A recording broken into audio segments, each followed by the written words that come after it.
오늘 함께 나눌 하나님 말씀은 여호수아 21장 43절로 45절입니다. 여호수아 21장 43절로 45절 제가 읽습니다. 여호와께서 이스라엘의 조상들에게 맹세하사 주리라 하신 온 땅을 이와 같이 이스라엘에게 다 주셨으므로 그들이 그것을 차지하여 거기에 거주하였으니 여호와께서 그들의 주위에 안식을 주셨으되 그 조상들에게 맹세하신 대로 하셨으므로 그들의 모든 원수들 중에 그들과 맞선 자가 하나도 없었으니 이는 여호와께서 그들의 모든 원수들을 그들의 손에 넘겨 주셨음이니라. 여호와께서 이스라엘 족속에게 말씀하신 선한 말씀이 하나도 남음이 없이 다 응하였더라. 아멘. 이스라엘 백성들이 가나안 땅을 차지하고 살게 된 것은 그들이 만나보지도 못했고 잘 알지도 못하는 어떤 한 사람과의 약속을 하나님께서 신실하게 지켜오신 결과입니다. 하나님께서는 아브라함에게 주신 약속을 지금까지 하나님의 방법대로 하나님의 뜻대로 이루어 오셨어요. 약속을 주시는 분도 하나님이시요 약속을 이루어 가시는 분도 하나님이신 거죠. 우리가 이스라엘 백성들을 생각할 때 가나안 땅을 정복하는 싸움, 광야 여정을 지나오는 시간들, 출애굽하는 현장, 애굽의 노예로서의 서러움, 이런 것들에 집중을 합니다. 그리고 우리가 하루하루 살아갈 때도 오늘 하루 어떤 일이 있었고 앞으로 어떤 일들이 있을 것 같다.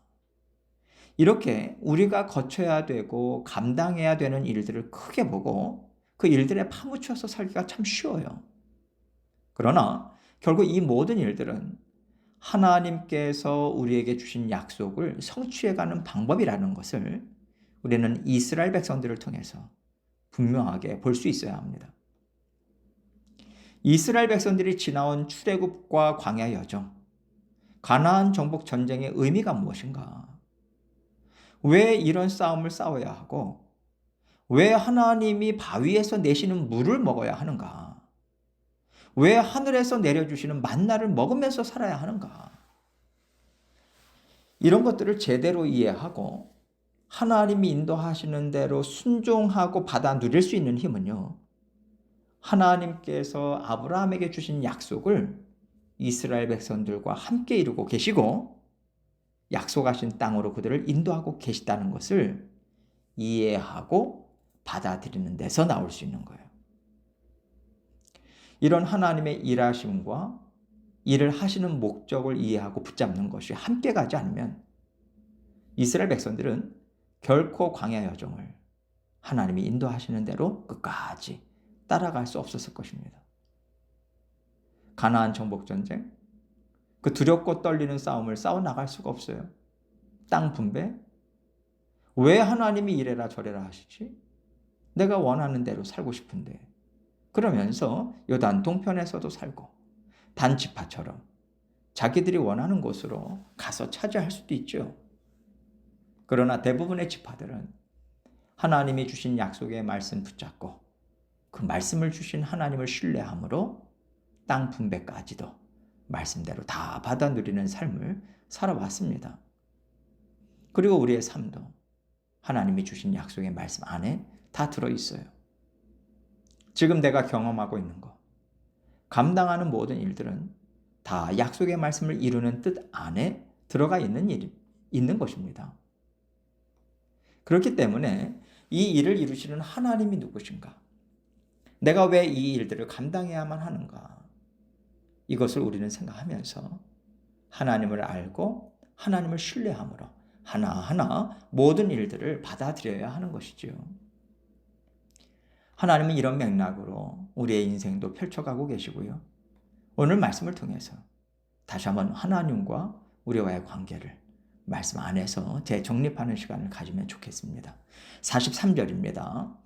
여호와께서 이스라엘의 조상들에게 맹세하여 주리라 하신 온 땅을 이와 같이 이스라엘에게 다 주셨으므로 그들이 그것을 차지하여 거기에 거주하였으니. 하나님께서 이스라엘 백성들에게 가나안 땅을 주신 것은 그저 이때 그들에게 땅을 주고 싶으셔서 그 땅을 이때에 즉흥적으로 주신 것이 아니라는 거예요. 가나안 땅을 차지하고 거주하게 된 것은 약 700년 전에 하나님께서 아브라함과 약속하신 약속의 성취임을 다시 한번 상기시켜 주고 있는 겁니다. 다시 말해서 말씀을 떠나서는 차지할 수 없었던 땅이라는 거예요. 하나님의 말씀, 하나님과의 언약 관계를 떠나서는 풍요로움과 참된 안식을 누릴 수 없다. 이것 또한 가르쳐 주고 계시는 거죠. 44절입니다. 여호와께서 그들의 주위에 안식을 주셨으되 그 조상들에게 맹세하신 대로 하셨으므로 그들의 모든 원수들 중에 그들과 맞선 자가 하나도 없었으니 이는 여호와께서 그들의 모든 원수들을 그들의 손에 넘겨 주셨음이니라. 지금 이스라엘 백성들은 그 어느 때보다도 평안한 때를 누리고 있어요.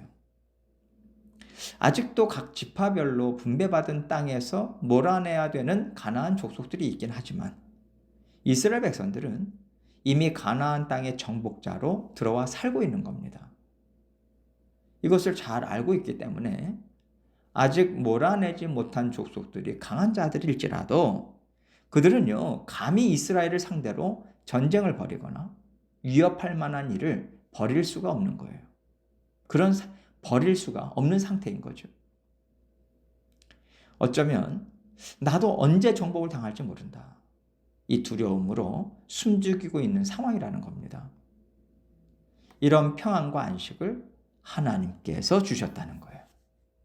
어떻게 이 안식을 누리게 되었습니까? 말씀대로 했더니 약속의 말씀을 성취하시는 하나님께서 내가 너희에게 주겠다고 한 안식까지도 약속한 그대로 허락해 주겠다 하시고 이스라엘 백성들에게 안식을 주시고 평안을 누리게 하고 계신 거죠. 결국 국력을 강하게 하고 이 땅을 풍요롭게 하는 방법이 무엇인가?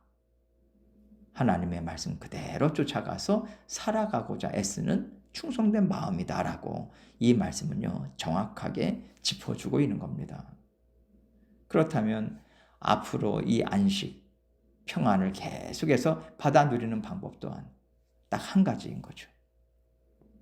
하나님과의 약속을 소중하게 여기는 것입니다. 두렵고 떨림으로 하나님의 말씀을 듣고 하나님 말씀하신 대로 행하고자 애를 쓰는 것이고요. 이방 문화와 섞이지 말아야 하는 거죠.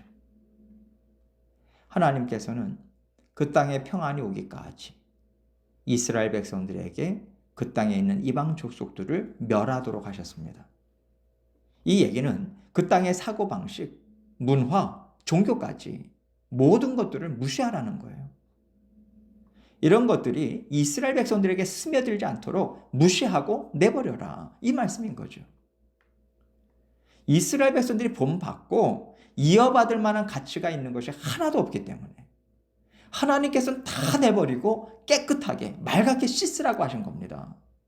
그리고 거기에 하나님의 말씀과 하나님을 사랑하는 마음으로 새롭게 채워 넣으라고 명령하셨어요. 그래서 아직 쫓아내지 못하고 있는 족속들을 끝까지 쫓아내고자 애쓰는 것이 하나님의 말씀을 귀하게 여기는 것이고 하나님과의 언약 관계를 소중하게 여기는 일이라고 하나님께서는 보고 계신 거죠. 그래서 하나님의 말씀을 귀하게 여기지 않고 세상살이에 마음을 다 뺏겼을 경우에 이스라엘 백성들은요, 이방 족속을 내보낼 생각도 하지 않습니다. 그럴 때 하나님은 약속하신 대로 그 땅에 안식, 평안을 주실 수가 없는 거죠. 그들은요, 이스라엘 백성들은요, 몰아내야 하느냐, 몰아내지 말아야 되냐, 실질적인 이유를 가지고 고민을 하고 할 수 있냐, 못하냐, 이 싸움을 계속 합니다. 그러나 그것을 계산하고 해야 되냐, 말아야 되냐, 이런 것들을 생각하기 이전에 하나님께서 뭐라고 말씀하셨나? 이것을 자꾸만 기억해내야 돼요. 하나님께서 어떻게 살라고 하셨나? 안식을 누리기 위해서 무엇을 행하라고 하셨나? 어떤 마음을 가지라고 하셨나? 자꾸만 하나님의 말씀으로 상황을 보고자 해야만 족속들을 몰아내고자 끝까지 애를 쓸 수 있습니다. 그 마음 놓치지 않고 전진해 나갈 수 있는 거예요. 그런데 하나님의 약속의 말씀이라든가 왜 몰아내라고 하셨는지 하나님의 말씀을 기억해내지 않고 상황만 보면 싸울 이유가 없는 겁니다. 그래서 우리는요, 상황에 파묻히면 안 돼요. 이 상황을 허락하신 분도 하나님이시다. 그러면 이 상황에서 지금 우리에게 하나님은 어떤 말씀을 기억하라고 하시는가 여쭙고 또 생각하는 것이 하나님이 주신 땅에서 살아가는 백성들이 가져야 되는 마음이라고 오늘 말씀은 마무리를 짓고 있습니다.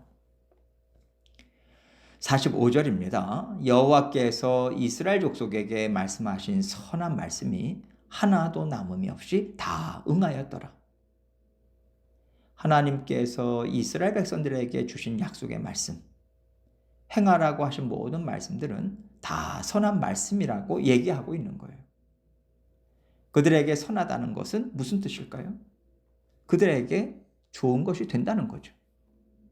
나를 상하게 하고 나에게 허물을 남겨두는 말씀이 아니라 내 허물을 없애고 나를 아름답게 하고 나를 더 강건하게 하고 참 평안과 안식을 누리게 하는 말씀이다.